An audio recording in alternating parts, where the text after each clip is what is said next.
Today, my friend, we do a little bit of a tribute to a legend. Slash. What a legend! And I'm thankful to do this right now while he's still walking around this earth. Today, my friend, we do a killer lead sound inspired by the greatest, Slash. I'm Jorge Lanzas, and now we break it down, baby.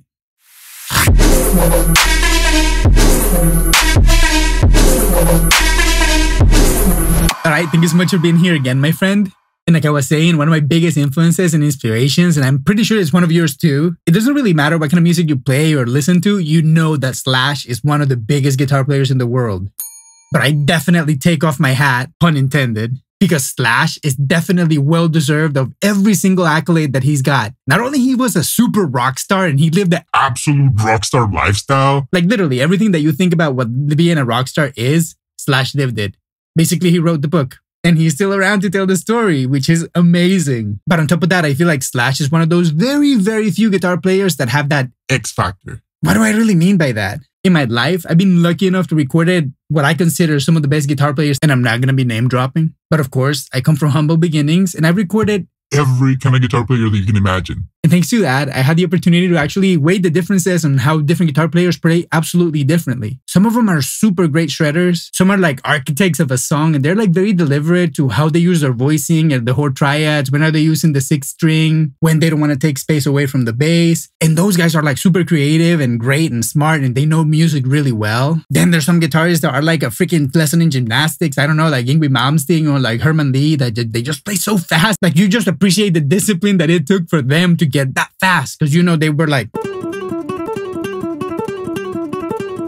for literally years and years on end. And then there's a very, very special kind that of course they're like gifted and they play really nice, but their biggest gift, you cannot really put it into words. It's just the way that they are able to deliver their soul in the instrument. So ultimately, in the end, you're not even listening to a guitar. You're listening to that player. And that's why I guess that signature guitars are like so common, but also a great business. Because you're attacking the emotional human in you. Basically telling yourself, remember that great sound. Remember that great summer day. Remember your childhood. Remember the best time of your life. And that soundtrack imprinted in your head, sometimes it's not just instruments, it's people. Anyway, this is not a documentary, so let's just get back to our regular programming and let's try to get a great tone in Amplitube 5. So let's stop the talking, get to the rocking, and grab a guitar. Today we're going to be using my Gibson Les Paul Studio, because what else am I going to use? This is what I was talking about, the emotional human. Why do you think I got this particular guitar? Genius. All right, let's go. And sorry if my honesty offends you, but that's just the way I am. All right, let's go rock. So here we are in my computer, and this is Amplitube 5 in its default state. We already know it's like that, like Marshall kind of sound. Pretty good, I must add, too.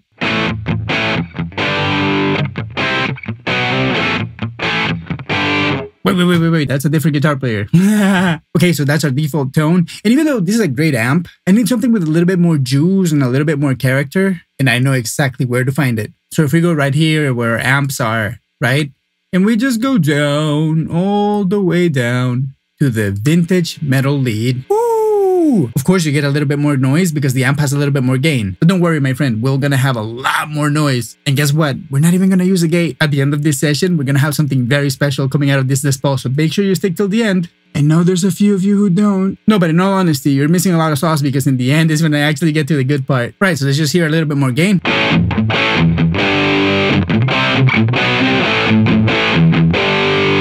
You know what I mean? It's got a little bit more gain, but a ton more character. And that's the main reason why I really like this amp. Maybe this would be like my favorite, like Marshall-esque amp in Amplitube. And the Jimi Hendrix one, that's really good too. But total different animals. Okay, I digress. So back to where we were, vintage metal lead.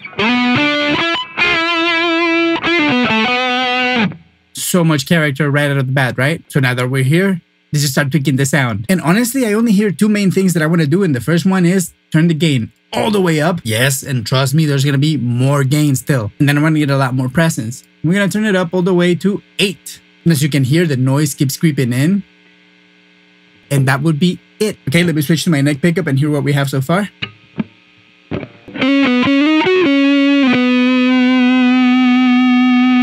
That beautiful, super sweet Marshall tone, right? And the next thing that I hear is that we definitely need to get rid of that room sound. Boom, 'em, right here in our cabinet section. Let's just mute it. And then we're going to turn it up all the way to 8. And that would be it. Okay, let me switch to my neck pickup and hear what we have so far. That beautiful, super sweet Marshall tone, right? And the next thing that I hear is that we definitely need to get rid of that room sound. Boom, right here in our cabinet section. Let's just mute it.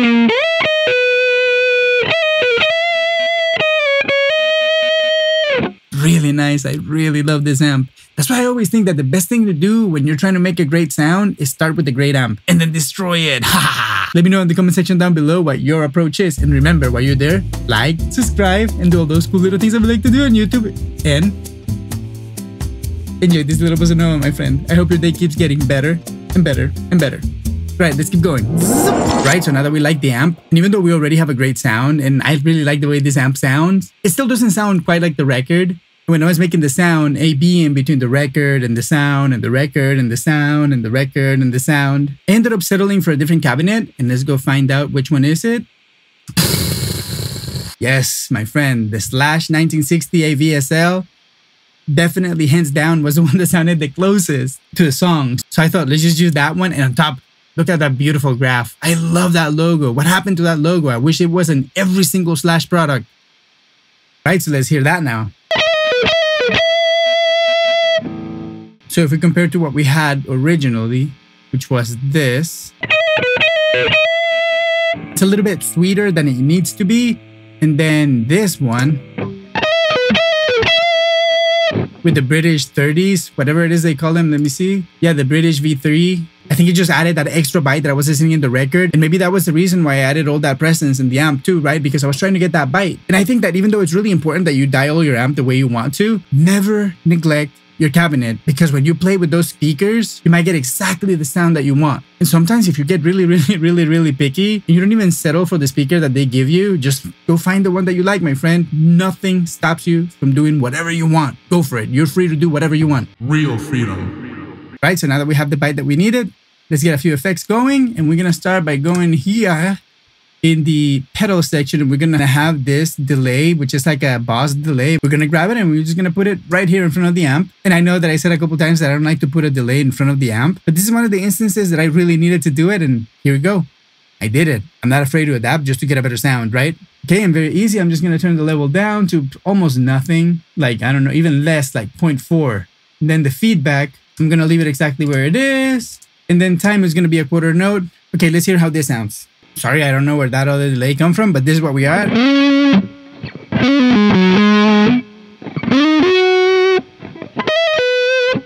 It just adds a little bit of a vibe, and then later on it's gonna translate a little bit to like sustain maybe. Let's keep moving. Now we're gonna have a little bit of a reverb. And of course you can see that this amp right here has a reverb. But this is a spring reverb, and this is one of the occasions that I don't wanna have a spring reverb. So we're gonna go right here in our rack effects, and we are gonna find our reverbs, and we're gonna use a hole right here in what is commonly known as the effects loop, in this case A. And I'm gonna turn the mix down maybe to like 9. Again, you see that I like to use very little effect, but you'll hear it. It sounds like a lot to me, I don't know. And then decay is good, maybe a little bit less, just for fun. And then the color, I'm gonna turn it all the way down. And last but not least, I'm gonna turn this high pass filter to sort of like, I don't know, 80 something, 88.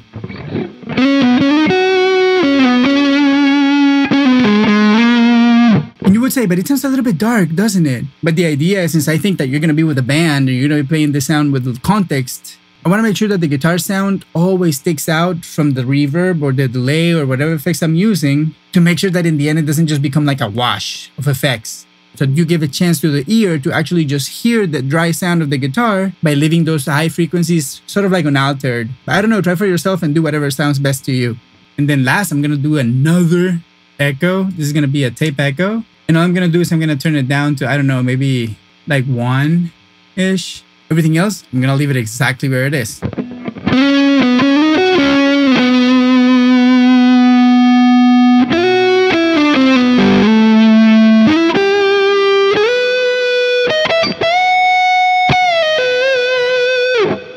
That already sounds to me like a lead sound, right? But of course, in the record, there's a little bit of post-processing, and we're going to try to emulate that right here. First, we're going to start by using our EQ1A. We're going to put it right here in our master, and we're going to do a little bit of a boost in 100 Hertz. We're going to pop 3.3 dB. Honestly, whatever, 3.3, 3.5, you be the judge of that in your own session. And then I'm going to do a little bit of a boost in 5K, 3.8, 3.9, whatever. You be the judge of that, my friend. All I'm trying to do is like a sort of like a smiley face so that we have a little bit more size. And then on top of that, I'm going to add another EQ, the trusty EQ1A, and we're going to do 2 notches down And then I'm going to do a high pass at 100 and then a low pass at 8.2. But of course, to compensate, especially this high pass, I'm going to go to 15K. I'm just going to add 1.8, a little over like 1.5 dB. Let's do 1.8.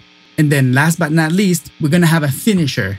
This is going to be a compressor. In this case, my friend, we're going to be using the white A2A. And to get all the glue that we need, we're going to turn this noise reduction to 20 point something. Let's do 20.3. And then the output, we're going to turn it down to 28 because of course we gained a lot of volume with this compressor. And now let's hear what we got.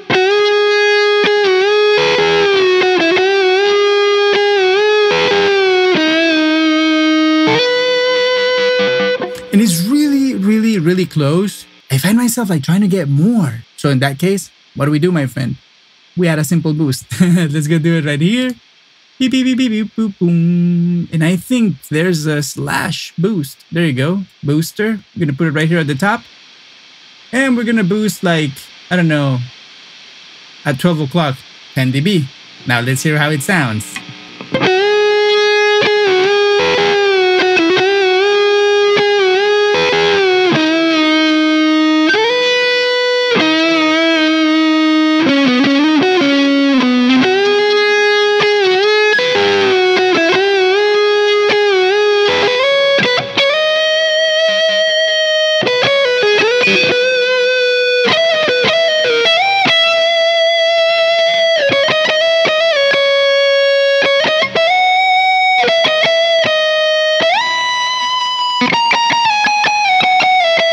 Anyway, my friend, so on that note, let's go get a few conclusions. Hey, my friend, so there you have it, a really quick and easy way to get a great lead sound for your Les Paul. Or any guitar that you're using that has like humbuckers that are moderate output and like, you know, kind of like the same capacitance. You know what I'm trying to say? That kind of humbucker. And of course, I'm using my Gibson Les Paul right now because that's the closest thing that I had to sound like Slash. And I think it worked really well because the sound is pretty good. Going back and forth and just doing A and B comparisons with the record, it sounded pretty good. And of course, it's not perfect, but I think it's a really good start. But that's enough of me, my friend. Let me know what you have to say in the comment section, and remember, while you're there, like, subscribe, and if you can financially support me hitting that super thanks button, I thank you so much, my friend. And if you have some more time to watch another video with me, I'll be waiting for you right here, my friend. Thank you for being here today.